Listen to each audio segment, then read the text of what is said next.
मेरे प्रिय बच्चे, आज मैं तुम्हारे लिए एक महत्वपूर्ण संदेश लेकर आया हूं। यह संदेश सुनना तुम्हारे लिए अत्यंत आवश्यक है, इसलिए इस संदेश को किसी भी परिस्थिति में अनदेखा या बीच में छोड़ने की गलती मत करना प्रिय। इस संदेश को अंत तक ध्यानपूर्वक पूर्ण सुनना बच्चे। मेरे प्यारे बच्चे, किसी भी रिश्ते में शिकायत तब आती है जब एक व्यक्ति अपनी भावनाओं को समझाने की कोशिश करता है, लेकिन दूसरा उसे सुनने के बजाय उसी इंसान को गलत ठहराने लगता है। जब कोई प्रेमी बार बार यह कहता है कि तुम सिर्फ शिकायतें करते हो, मुझे क्रोध दिलाते हो, तो इसका मतलब यह नहीं कि शिकायत करने वाला व्यक्ति गलत है, बल्कि इसका मतलब यह होता है मेरे प्रिय कि सामने वाला व्यक्ति उसे समझने की कोशिश ही नहीं कर रहा है। प्रेम का आधार केवल खुशियां बांटना नहीं होता, बल्कि एक दूसरे की तकलीफों को महसूस करना भी होता है। अगर कोई भी इंसान अपने प्रेमी की शिकायतों या अपनी साथी की शिकायतों को गुस्से की वजह मानता है, तो इसका अर्थ यह है कि वह रिश्ते को सिर्फ अपनी सुविधा के हिसाब से देख रहा है। सच्चे प्रेम में केवल मीठे शब्द ही मायने नहीं रखते, बल्कि यह भी जरूरी होता है कि जब कोई व्यक्ति दुखी हो, परेशान हो, तो उसका साथी उसे सुनने के लिए तैयार हो।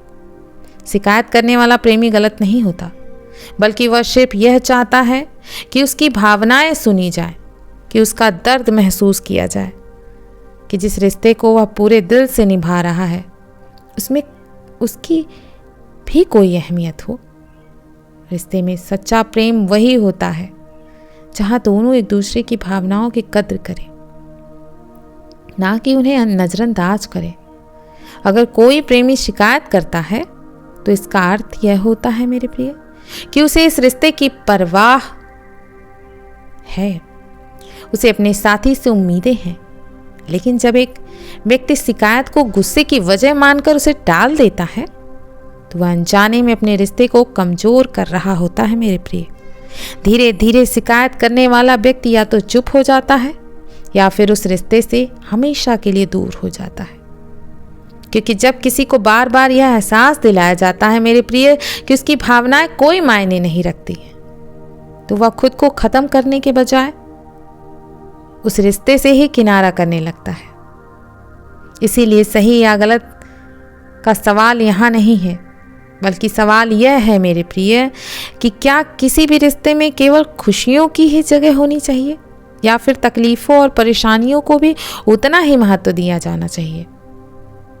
जो लोग अपनी साथी की भावनाओं को समझते हैं वही सच्चे प्रेमी होते हैं, और जो केवल खुद की भावनाओं को प्राथमिकता देते हैं वो प्रेम का सही अर्थ कभी नहीं समझ सकते मेरे बच्चे। किसी भी रिश्ते में शिकायत करना कमजोरी नहीं होती है, बल्कि अपने प्रेम को बचाने की कोशिश होती है मेरे प्रिय। जो व्यक्ति शिकायत करता है वह असल में अपने रिश्ते को लेकर बहुत गंभीर होता है। वह इसे टूटने नहीं देना चाहता, इसीलिए बार बार अपनी भावनाएं व्यक्त करता है, बार बार अपने प्रेमी से उम्मीद रखता है कि वह उसे समझेगा, सुनेगा और रिश्ता बेहतर करने की कोशिश करेगा। लेकिन जब उसकी शिकायतों को नजरअंदाज किया जाता है, जब उसे कमजोर समझा जाता है, तो वह सवालों के भंवर में फंस जाता है।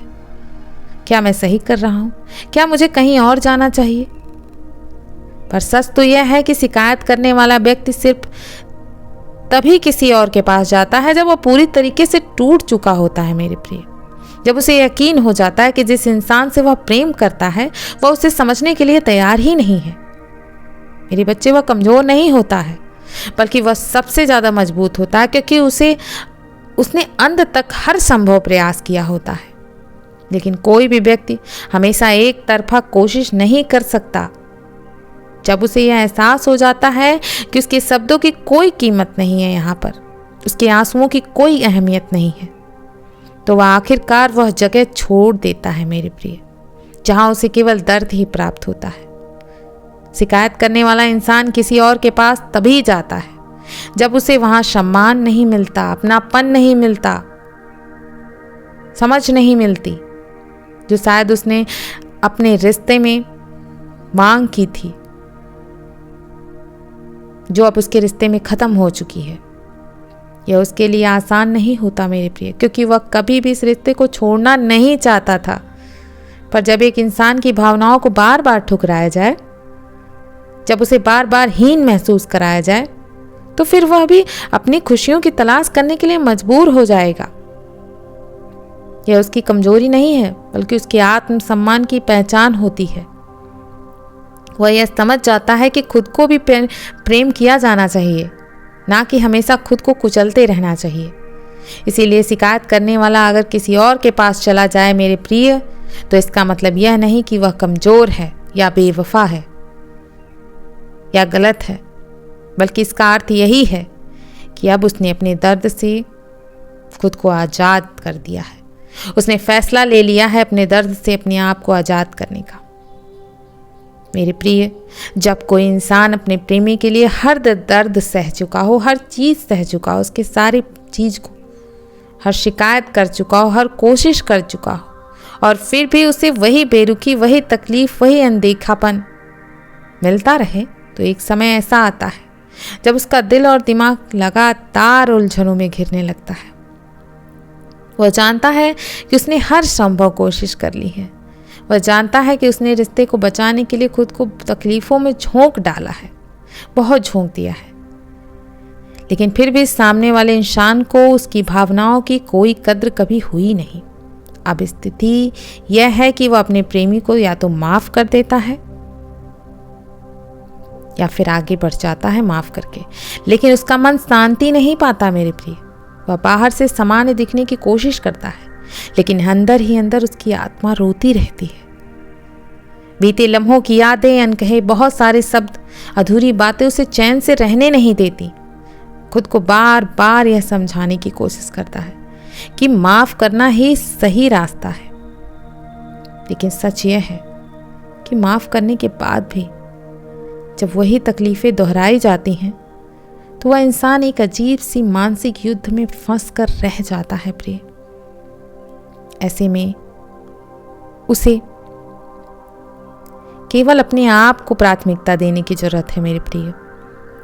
उसे यह समझना होगा कि अगर कोई रिश्ता उसे बार बार तोड़ रहा है, अगर उसका प्रेमी उसकी भावनाओं की इज्जत नहीं कर रहा है, अगर उसके माफ कर देने से भी कुछ नहीं बदल रहा है, तो अब उसे खुद को बचाना होगा।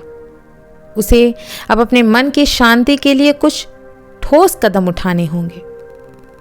सबसे पहला कदम यही होना चाहिए कि वह अपने मन की उलझनों से बाहर निकले, अपने आप से सवाल पूछे, क्या मैं इसी तरह तकलीफ में रहकर अपना जीवन बिताना चाहता हूं? अगर जवाब नहीं है, तो उसे अब इस रिश्ते को लेकर अपने नजरिए को बदलना होगा। वह यह मानकर नहीं चल सकता कि किसी दिन सामने वाला बदल जाएगा, बल्कि उसे यह स्वीकार करना होगा कि कुछ लोग कभी नहीं बदलते। माफ करना जरूरी है, लेकिन माफ करने का यह मतलब नहीं है कि खुद को बार बार उसी तकलीफ में ढकेला जाए। अब उसे अपने लिए सोचना होगा मेरे प्रिय, खुद से प्रेम करना होगा मेरे प्रिय। अपने जीवन को सिर्फ किसी के इंतजार में या किसी को बदल जाने की उम्मीद में नहीं बिताना है तुम्हें। अब अपने लिए तुम सोचो, अपने आप से प्रेम करो, अपनी आत्मा को हील करने के लिए नए रास्ते तलाशो, चाहे वह अध्यात्म का हो, नया शौक हो, अपने सपनों को पूरा करने की दिशा में तुम्हें कदम आगे बढ़ाना होगा मेरे प्रिय। खुद को ऐसे लोगों से जोड़ो जो तुम्हें अपनापन दे, सच्चा अपनापन दे। अब समय आ चुका है कि तुम खुद से कहो, मैं जितना सह सकता था उतना सह लिया। अब मुझे अपने लिए जीना है। अब मुझे अपने दिल और दिमाग को सुकून देना है। जितना मैंने सोचा था उतना प्रेम मैंने लोगों को दिया। अब मैं भी प्रेम का हकदार हूँ, मुझे भी प्रेम मिलना चाहिए। मैंने लोगों को बहुत प्रेम दिया है। अब मेरी बारी है कि मैं भी प्रेम प्राप्त करूं।